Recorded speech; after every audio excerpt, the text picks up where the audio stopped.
Welcome to the deep dive. Today we're getting into a really important topic, hemothorax. Something you definitely need to understand, especially when things need assessing quickly. Yeah, absolutely. Yeah, We're talking about what happens when blood collects inside the chest cavity where it really shouldn't be. exactly. And the plan today is to give you a clear, hopefully memorable run-through using your revision notes as a base. That's right. We'll cover it all: definition, causes, right through to how it's managed, and potential problems down the line. Think of it as your high-yield guide. Good for revision, good for just getting a solid grip on it. We'll pull out the key bits and make them stick, ready to jump in. Let's do it. Okay, first up, the definition. Hemothorax, simply put, is blood collecting in the pleural cavity. And the pleural cavity is that space between the lungs and the inside of the chest wall. Precisely. Blood in that potential space. Okay. And what usually causes this to happen? Is it mainly injury? Yeah, the most frequent cause is definitely chest injury or trauma. That damage can make blood vessels bleed, either vessels in the lung itself or in the chest wall. Right. And the worry is that this blood starts interfering with things. Exactly. It takes up space, physically squashes the lung, and that impairs how well the lung can actually function. It makes it harder to breathe. Okay, so it compromises breathing. And I guess if there's a lot of blood or it builds up fast, that's when it gets really dangerous. That's what we call massive hemothorax. Yeah. And yes, that can absolutely be life-threatening. It needs urgent attention. And treatment generally involves. Well, for most cases, draining the blood with a chest tube is the way to go. But for those really severe, massive ones, surgery might be needed. Got it. A simple memory aid then. Hemo for blood, thorax for chest. Blood in the chest. Okay, so let's dig into the causes, the etiology. So as we said, trauma is number one. Think penetrating injuries, like a stab wound. These can sometimes look minor on the outside, but cause serious bleeding inside. That's a crucial point. The external look can be deceptive. Definitely. And then there's blunt force trauma, car crashes, big falls. The chest takes a major hit, even without an open wound. Right, those are the classic trauma scenarios. Are there less common causes we should know about? Yeah, a few others. Sometimes bleeding can happen after chest surgery, or less commonly, a blood vessel inside the chest might just rupture. Okay. Also, certain blood clotting disorders make bleeding more likely, and very rarely you get what's called spontaneous hemothorax bleeding without any obvious trigger. Spontaneous, wow. Okay, so maybe a way to remember causes. Trauma and other troubles. Trauma's the main one, but surgery, dodgy vessels, clotting issues, they're the other troubles. It works. Trauma and other troubles. Now, risk factors. Are certain people more likely to end up with a hemothorax? Well, logically, anyone doing things with a higher risk of chest trauma is more susceptible. Think contact sports, maybe certain jobs with higher injury rates. Makes sense. Ties back to the trauma cause. What about underlying health stuff? Yeah, that's important too. People with blood clotting disorders like hemophilia are at higher risk because any bleeding is harder to stop. Right. And also, patients taking anticoagulant medications, blood thinners. Even relatively minor bumps could potentially lead to significant bleeding into that pleural space for them. Okay, so it's a mix of lifestyle, occupation, and underlying health. Good to keep in mind. Let's get into the mechanics then, the pathophysiology. What's actually going wrong inside? Right, so pathophysiology. We know blood is accumulating in the pleural space. The key problem this causes is mechanical compression of the lung. Like you said, squashing the lung. Exactly. Imagine that blood pooling around the lung, pushing on it. The lung just can't expand properly when you try to breathe in. And that directly impacts getting oxygen in. Yes. Less expansion means less air gets in, less oxygen gets transferred to the blood. Simple mechanics, really. And where's the blood actually coming from? Could be different places. It could be. The bleeding might originate from the lung tissue itself, the parenchyma, or it could be from the big blood vessels running through the chest, or even from smaller vessels in the chest wall, like the intercostal arteries. So, various potential sources for the bleed, and the ultimate risk if it's not dealt with. The worst-case scenario is the lung completely collapses under the pressure. That leads to severe respiratory distress. Basically, the body can't get enough oxygen. It's a critical situation. Okay, that sponge analogy really helps picture the compression and collapse. So someone comes in, chest pain, short of breath. Yeah. How do you figure out it's hemothorax and not something else that looks similar? The differential diagnosis. Super important. You've got symptoms, but several conditions can cause similar ones, so you need to carefully rule things out. Okay, what are the main contenders on that list? The differentials. Well, top of the list might be pneumothorax. That's air in the pleural space instead of blood. Similar location, different problem. Air versus blood, got it. What else? Pleural effusion. That's fluid in the pleural space again, but it could be other types of fluid, not necessarily blood, like fluid from heart failure or infection. Okay, so same space, but could be air or other fluids. What about things not directly in the pleural space? You definitely need to consider things like pulmonary embolism, a clot in the lungs blood vessels, or cardiac causes, maybe a heart attack presenting with chest pain, Right, heart and lung vessel issues. and then infections like pneumonia, inflammation like pleuritis, inflammation of the pleura itself, even just musculoskeletal pain, pulled muscles or rib issues. And finally, something like ARDS, acute respiratory distress syndrome, which is more widespread lung inflammation. Wow, that's a broad list. Any way to keep track of those differentials? Maybe think not blood. It helps focus on what else it could be. N for air, pneumothorax. O for other fluid effusion. T for thrombosis, PE. B for, well, maybe think big vessels heart, cardiac. L for lungs, pneumonia. O for ouch, musculoskeletal. O again for inflammation, pleuritis. D for distress, ARDS. It's a bit forced maybe, but might help jog the memory. Not blood. I like it. Covers the main categories. Okay, shifting gears slightly. How common is hemothorax? Thinking about the UK specifically. Well, the incidence isn't fixed. It really varies. It depends heavily on local trauma rates. Big cities with more accidents or violence might see more cases than quieter rural areas. Right. And focusing on the trauma-related ones, is there a typical patient profile? Generally, yes. Trauma-related hemothorax tends to be more common in younger people. And statistically, it's seen more often in males. And the thinking behind that is? It likely links back to risk exposure.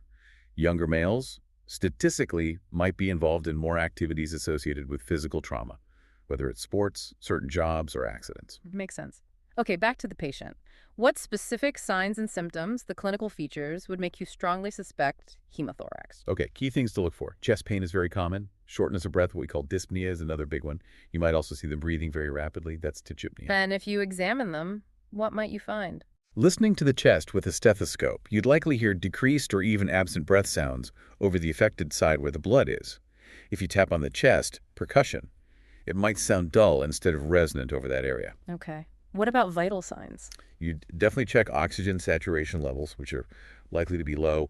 And critically, if there's been a lot of blood loss, Yes. you might see signs of shock.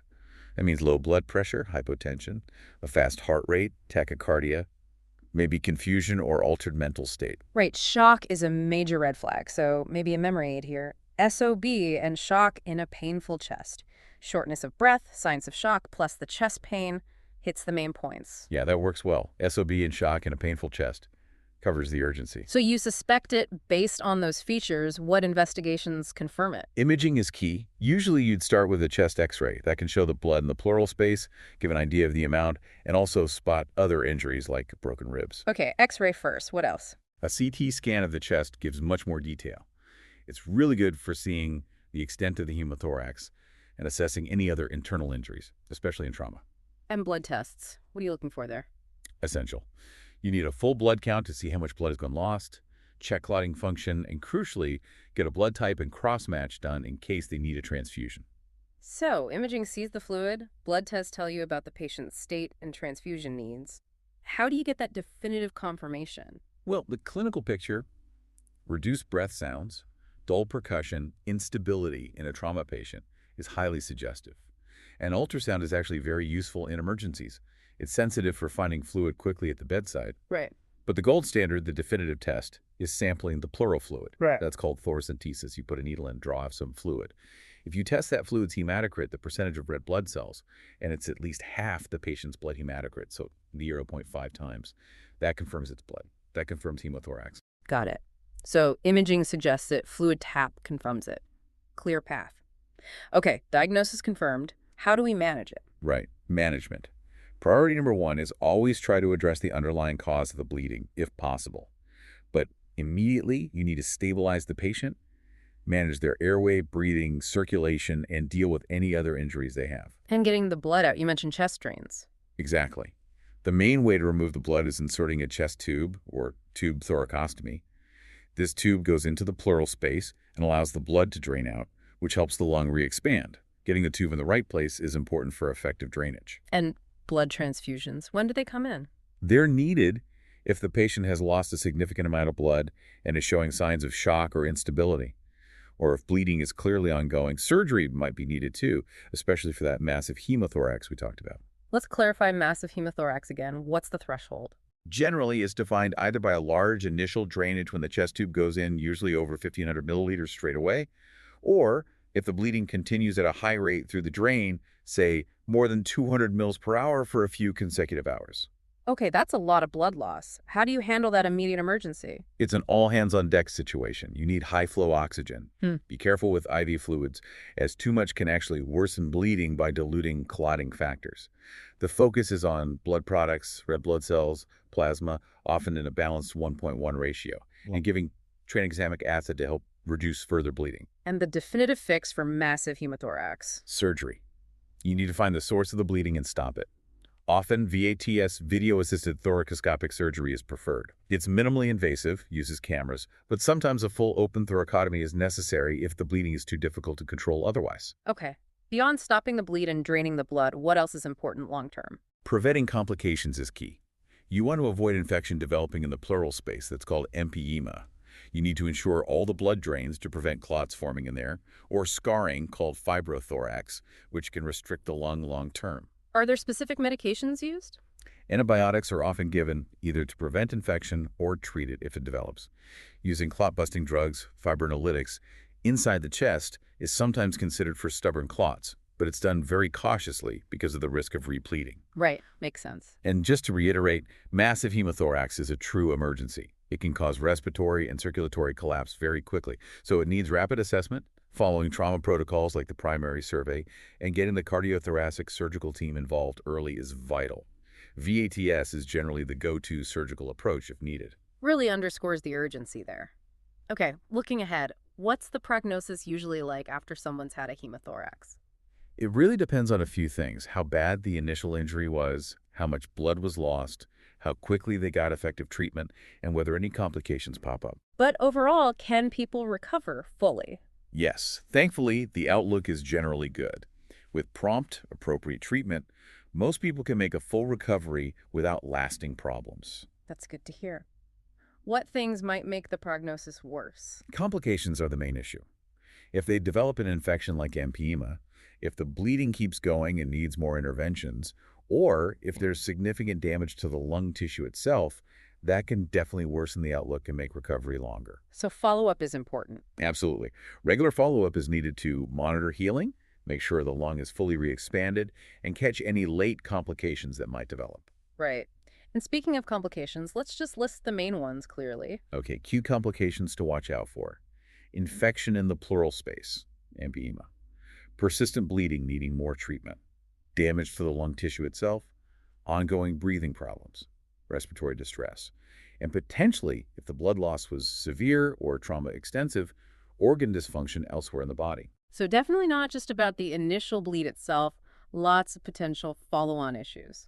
Okay, well, this has been incredibly thorough, a proper deep dive. Can you maybe wrap up the absolute key takeaways for everyone listening? Sure. So hemothorax, blood in the pleural space, usually caused by trauma, squashes the lung, causes breathing issues.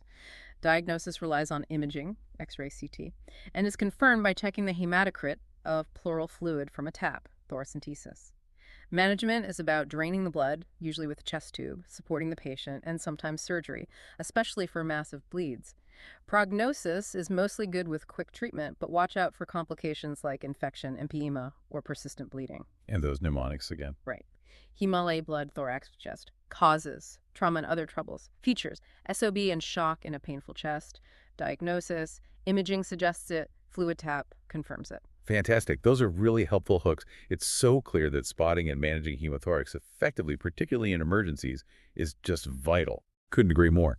And for anyone wanting to dig deeper or revise this further, remember to check out pastthemsra.com and freemsra.com for more resources. Excellent. Thanks so much for breaking all that down. And thanks everyone for joining us on the deep dive. We'll catch you next time.